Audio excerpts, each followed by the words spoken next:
Hola, amada Iglesia Destiny, ¿cómo están? El Señor les bendiga. Quiero darles saludos a los pastores, Pastor Antonio y a su esposa, y agradecerle por la invitación para, estar con ustedes en este retiro que se llama El Señor te mandó a llamar. Me presento, mi nombre es Goet, soy de Chile, pero actualmente me encuentro en Argentina cursando mi cuarto año de Instituto Bíblico, terminando la especialidad de misiones para luego salir al campo misionero Dios mediante. Así que bueno, tengo el privilegio de poder compartir con ustedes una pequeña reflexión, una palabra respecto a este tema, tal vez muy desconocido para algunos, pero tal vez para otros bastante conocido ya, que tiene que ver con la gran comisión, con la tarea de ir y predicar hasta lo último de la tierra. Así que quiero que me acompañen al libro de los Hechos, capítulo 17, libro de los Hechos, capítulo 17, versículos 16 en adelante. Voy a estar leyendo la NBI, que es la nueva versión internacional. Dice la palabra del Señor: mientras Pablo los esperaba en Atenas, le dolió en el alma ver que la ciudad estaba llena de ídolos. Así que discutía en la sinagoga con los judíos y con los griegos que adoraban a Dios, y a diario hablaba en la plaza con los que se encontraban por allí. Algunos filósofos epicúreos y estoicos entablaron conversación con él. Unos decían: ¿qué querrá decir este charlatán? Otros comentaban: parece que es predicador de dioses extranjeros. Decían esto porque Pablo les anunciaba las buenas nuevas de Jesús y de la resurrección. Entonces se lo llevaron a una reunión del Areópago. ¿Se puede saber qué nueva enseñanza es esta que usted presenta?, le preguntaron. Porque nos viene usted con ideas que nos suenan extrañas y queremos saber qué significan. Es que todos los atenienses y los extranjeros que vivían allí se pasaban el tiempo sin hacer otra cosa más que escuchar y comentar las últimas novedades. Pablo se puso en medio del areópago y tomó la palabra. Ciudadanos atenienses, observo que ustedes son sumamente religiosos en todo lo que hacen. Al pasar y fijarme en sus lugares sagrados encontré incluso un altar con esta inscripción: a un Dios desconocido. Pues bien, eso que ustedes adoran como algo desconocido es lo que yo les anuncio. El Dios que hizo el mundo y todo lo que hay en él es Señor del cielo y de la tierra. No vive en templos construidos por hombres, ni se deja servir por manos humanas como si necesitara de algo. Por el contrario, Él es quien da a todos la vida, el aliento y todas las cosas. Vamos a leer hasta ahí, hasta el versículo 25. Si hay algo que a mí me apasiona del libro de los Hechos es que es un libro que nos muestra a la iglesia en acción. A diferencia de todos los otros libros, las cartas que tenemos en el Nuevo Testamento, los Evangelios, el libro de Apocalipsis, solo el libro de los Hechos nos muestra a la iglesia en movimiento, la iglesia en lo que tenía que hacer. Más allá de decir lo que tenía que hacer, nos muestra lo que la iglesia hacía. Y Pablo comienza en su segundo viaje misionero a poder llevar el Evangelio hacia Asia del Norte. Perdón. Y es ahí donde Pablo, por medio del Espíritu Santo, le es prohibido subir a Asia del Norte. Y tiene una visión donde aparece un hombre de Macedonia, un macedónico, que le dice: por favor, ven y ayúdanos. Es ahí que Pablo entiende que Dios los estaba llamando a cruzar el continente. Ya no solamente se necesitaba predicar en Asia, sino que ahora el Evangelio tenía que llegar a Europa, es decir, a Macedonia, a los griegos. Y al primer lugar que Pablo llega es a Filipo. De ahí comienza una travesía hasta que, llega a este capítulo que acabamos de leer, que es Pablo en Atenas. Y hay algo que me llama bastante la atención, y es que lo primero que Pablo hace es que, a pesar de que ve y se da cuenta que hay bastante religiosidad en el lugar, busca un punto en común para poder llevarles el Evangelio y hacerlo entendible para ellos. Él dice: observo que son bastante religiosos. Y esto es muy interesante, porque Pablo llega al lugar y comienza a observar. Es decir, mira la cultura, ve el comportamiento de ellos, intenta analizar cómo es que se mueven, cómo es que hablan, cómo es que viven, para poder encontrar una forma y una manera de predicarles el Evangelio, no solamente como los judíos lo entendían, no solamente como el pueblo de Israel sabía, sino como los griegos vivían. Y es ahí lo interesante y lo importante para cada uno de nosotros. Primero, tenemos que acercarnos a la cultura de aquellos que no conocen a Jesús y hacerlo entendible. Así que esto sobrepasa toda tradición que los judíos tenían. De hecho, la iglesia de Jerusalén Es una de las iglesias que más luchó para poder salir de sus tradiciones y de sus formas de hacer o de vivir la iglesia. Ellos comenzaron a preocuparse si era necesario o no circuncidarse, si había que guardar la ley, si había que guardar el sábado, si la ley de Moisés seguía vigente o no, no entendiendo que Jesús ahora era el nuevo pacto.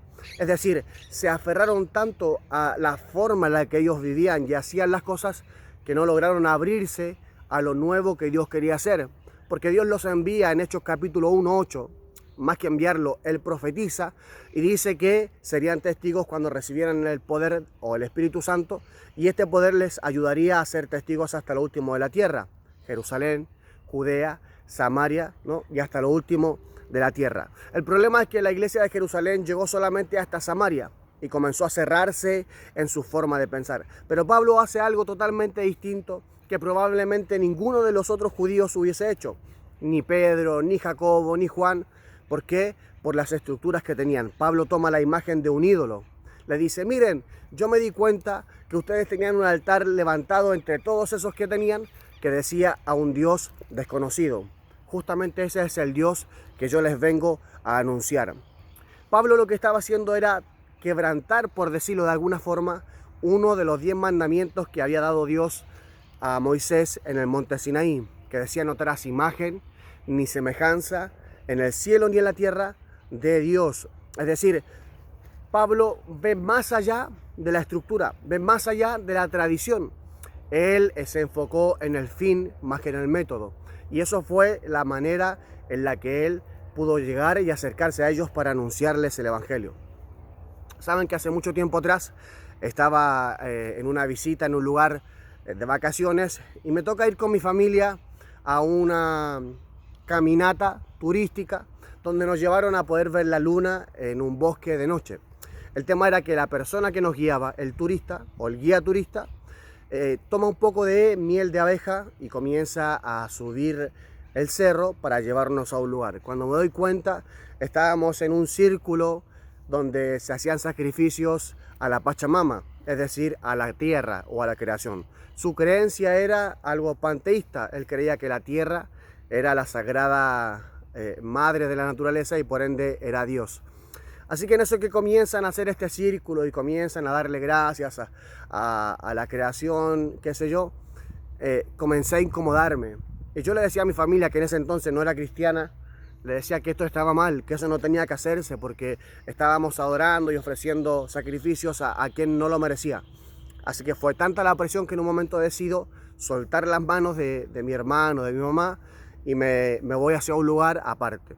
En eso que estoy ahí observando cómo todo pasaba, el Espíritu Santo me habla y me dice, ¿tú crees que esta es la forma correcta de poder acercarte a ellos y llegar para predicarles el Evangelio? Si no estás dispuesto a vivir este choque cultural en tu propio país y que además es algo tan cercano, ¿cómo piensas ir al otro lado del mundo a enfrentarte a los musulmanes? Yo no te llamé para enemistarte con la cultura, yo no te llamé para enemistarte con el mundo, sino para que tú puedas hacer luz en medio de ese mundo. Así que en ese momento me di cuenta que había cometido un error, porque más que con una mirada de misericordia y de amor, miré con juicio y enojo. Así que me acerco nuevamente y le pido disculpas al guía turista y le digo, ¿sabes qué? Perdón porque yo me salí de esta situación que ustedes estaban viviendo y me salí un poco enojado. Y le doy mi punto de vista, más que mi punto de vista, le predico la verdad. Y le digo, ¿sabes qué? Yo más que agradecer y adorar a la creación, yo adoro al creador de todas las cosas, porque el creador de todas las cosas es Dios. Así que en ese momento comienza a hablar una persona y dice, sí, yo también adoro a Dios, yo también creo en Dios.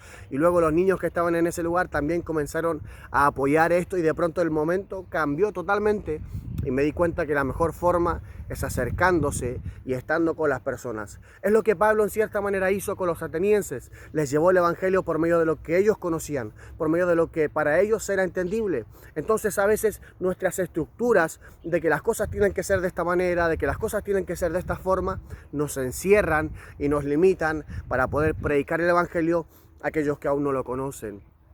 Otra cosa que es muy importante en esta historia es el título de justamente este altar levantado.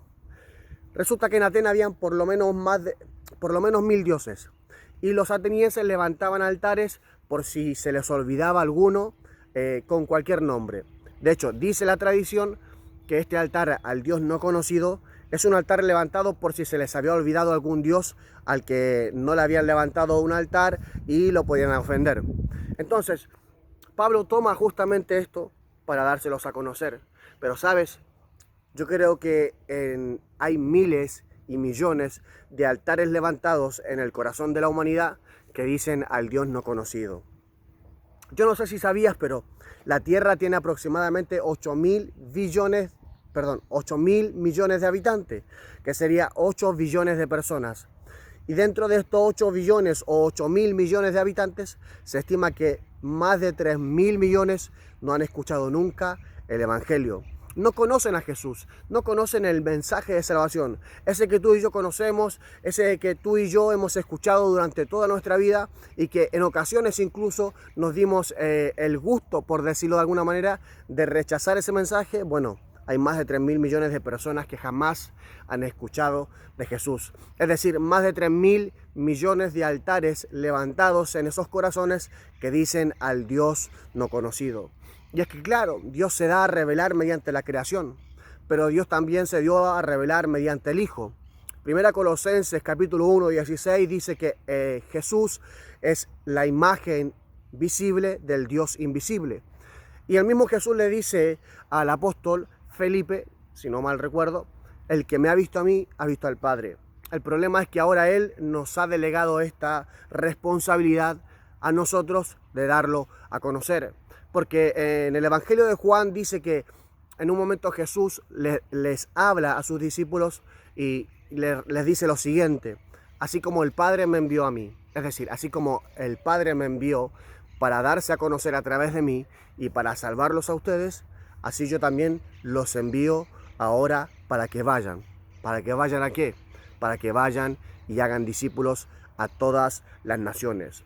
El problema es que hay gente que no está yendo y no está saliendo. ¿Por qué?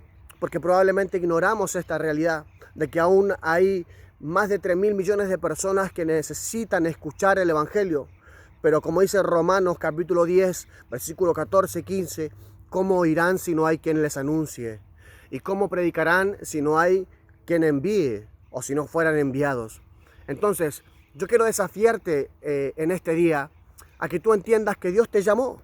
Dios te llamó no solo para ser salvo, no solo para que tú puedas disfrutar de la salvación y de su presencia y de su espíritu, sino que Dios también te llamó para que seas su discípulo y hagas discípulos hasta lo último de la tierra. Lamentablemente vemos como en el libro de los Hechos los judíos se cerraron y dejaron de alcanzar lo último de la tierra. Y es la iglesia o la primera iglesia en la historia cristiana que se apaga. Y vemos como en el año 70 después de Cristo Jerusalén es invadida, se destruye el templo y nunca más se volvió a levantar. Por eso Dios tiene que tomar a un Saulo, un perseguidor de la iglesia, para poder transformarlo y luego enviarlo y alcanzar lo que los discípulos, los apóstoles, no habían alcanzado. Sabes que Dios puede usar a cualquiera. Si Dios puede usarme a mí, claramente puede usarte a ti. Si Dios cambió la vida de un perseguidor de la iglesia, de uno que quería incluso asesinar en nombre de Dios y lo transformó para que después él padeciera por causa del Evangelio, Dios puede hacerlo contigo. Porque sabes que no se trata de Pablo, no se trata de mí, no se trata de quiénes somos, sino se trata de quién es Él. El mismo Dios que llamó a Pablo es el Dios que te llama en este día. El mismo Dios que me llamó a mí es el Dios que te llama, para que tú seas aquel que dé a conocer a ese Dios no conocido en tantos lugares del mundo. Turquía, por ejemplo, es el país menos evangelizado del mundo, con 88 millones de habitantes y solamente 120.000 se estima que son cristianos. Es decir, que ni el 1% de la población de ese país es cristiano. Y no porque no quieran aceptarlo, no porque lo rechacen, como sucede en este lado del mundo, en Sudamérica, sino que no hay quien les predique. Dios se le aparece a Isaías en Isaías capítulo 6. Y Isaías, luego de ver la gloria de Dios, se postra delante de él. Entonces Dios hace una pregunta que sigue haciendo hasta el día de hoy. ¿A quién enviaré? ¿Quién irá por nosotros? Isaías le dijo: heme aquí, Señor, envíame a mí. ¿Sabes que Dios nos llama a los capacitados? Él capacita a sus llamados. Solamente busca corazones dispuestos que digan: sí, Señor, yo voy, envíame. Ahora, la pregunta es: ¿qué harás al respecto? ¿Cuál es tu decisión? ¿Qué vas a decirle a Dios? Porque Dios nuevamente vuelve a decir, ¿a quién enviaré? ¿Quién irá por nosotros? ¿Quién irá por mí? Para que esos altares a los levantados al Dios no conocido puedan ser altares levantados a Jesucristo, el único Señor y Salvador, el único que puede traer salvación a una nación o a un mundo totalmente perdido. Quiero desafiarte en esta hora y permíteme orar contigo. Quiero que te pongas de pie si estás sentado o que cierres tus ojos y podamos orar juntos y meditemos en esta palabra. ¿Quién irá por mí? ¿Cuántos hay en el mundo que tienen a un Dios no conocido y que necesitan y piden que podamos darles a conocer a este Dios que un día nos salvó? Así que bueno, cierra conmigo tus ojos y vamos a orar. Padre, en el nombre de Jesús queremos darte gracias porque primero nos has alcanzado. Gracias por tu misericordia, tu fidelidad. Gracias porque nosotros vivíamos sin conocerte, con altares en nuestro corazón, tal vez a un montón de cosas, pero tú un día viniste para derribarlo todo y darnos salvación, esperanza y vida eterna. Pero también nos has llamado para ser discípulos, Señor, y poder discipular a todas las naciones hasta el último de la tierra.